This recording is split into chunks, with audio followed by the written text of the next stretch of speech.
ঋণ করে রিজার্ভ বাড়ানো, এটা কতটা রিজার্ভ ভাবা দরকার। বাংলাদেশ ব্যাংকের রেফারেন্স দিয়ে বলা হচ্ছে যে তারা আশা করছে যে IMF এর পরের কিস্তিটা পেলে রিজার্ভটা কিছু বাড়বে।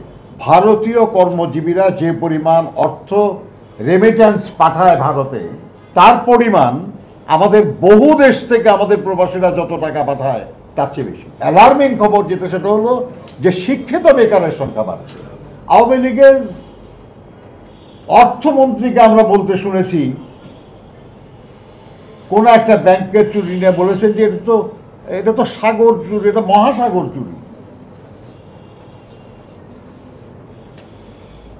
কিন্তু কোনো বিচার হয় নাই, এবং উনি নিজেও বলেছেন যে এর মধ্যে এমন সব লোকজন জড়িত যেটার বিচার করা মুশকিল।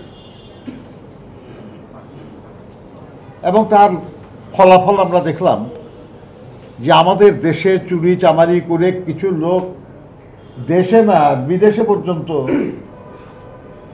অনেক বড় বড় সম্পদশালী ব্যক্তি হয়ে গেছেন। একটু আগে আপনারা শুনলেন যে আমাদের রিজার্ভ কমছে, এবং এটা বাড়ার কোনো লক্ষণ কেউ দেখছে না। ঋণ করে বাড়ানোর চেষ্টা হচ্ছে, এবং বাংলাদেশ ব্যাংকের রেফারেন্স দিয়ে বলা হচ্ছে যে তারা আশা করছে যে IMF এর পরের কিস্তিটা পেলে রিজার্ভটা কিছু বাড়বে। তার মানে ঋণ করে রিজার্ভ বাড়ানো, এটা কতটা রিজার্ভ ভাবা দরকার। আমার সম্পদ কত,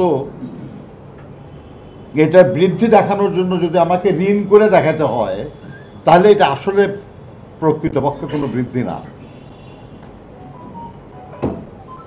আমাদের প্রবাসী আয় কমে যাচ্ছে,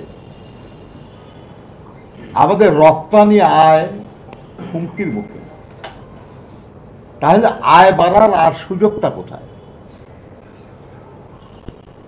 আমাদের অনেকগুলি দেশ থেকে আমাদের প্রবাসী শ্রমিকরা টাকা পাঠায়, কিন্তু ভারতের রিজার্ভ ব্যাংকের রিপোর্ট অনুযায়ী শুধু বাংলাদেশ থেকে ভারতীয় কর্মজীবীরা যে পরিমাণ অর্থ রেমিট্যান্স পাঠায় ভারতে, তার পরিমাণ আমাদের বহু দেশ থেকে আমাদের প্রবাসীরা যত টাকা পাঠায় তার চেয়ে বেশি। তো একটু বিবেচনা করা কি দরকার আছে যে এত টাকা যে বিদেশি মুদ্রায় চলে যাচ্ছে, এটা বন্ধ করার কোনো পথ আছে কিনা? আবার 2 লক্ষ শ্রমিক বাইরে পাঠিয়ে যে টাকা আমার উপার্জন হয়, তার চেয়ে অনেক বেশি টাকা চলে যাচ্ছে আমার। এটা ঠেকানোর জন্য কোনো চেষ্টা আছে কিনা? যে কাজ করে তারা এই টাকা উপার্জন করে নিয়ে যাচ্ছে, ওই কাজ আমাদের দেশের লোককে দিয়ে যদি আমরা করাতে পারি, তাহলে তো এটা হয় না। কোনো আগ্রহ নেই। যেমন আগ্রহ নাই আমাদের দেশেতে গ্যাস সন্ধান করে, গ্যাস উত্তোলন করে আমার দেশের প্রয়োজন মেটানো। এর চেয়ে বরঞ্চ LNG আমদানি করা, এদিকে সরকারের আগ্রহ বেশি। এর মধ্যে দুর্নীতি, অনাচার, উপার্জনের ব্যবস্থা আছে, কিন্তু দেশের কল্যাণের কোনো লক্ষণ নাই। এই লুটপাট, এই চুরি চামারির মাসুল দিতে হচ্ছে জনগণকে।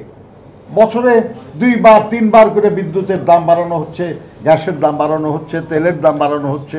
আবার বলতেছে যে সমন্বয় করা হবে।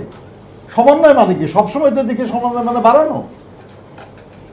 সারা দুনিয়ায় আপনার ক্রুড অয়েলের দাম কমে যাচ্ছে, কিন্তু আমাদের দেশে তেলের দাম বাড়ানো হচ্ছে।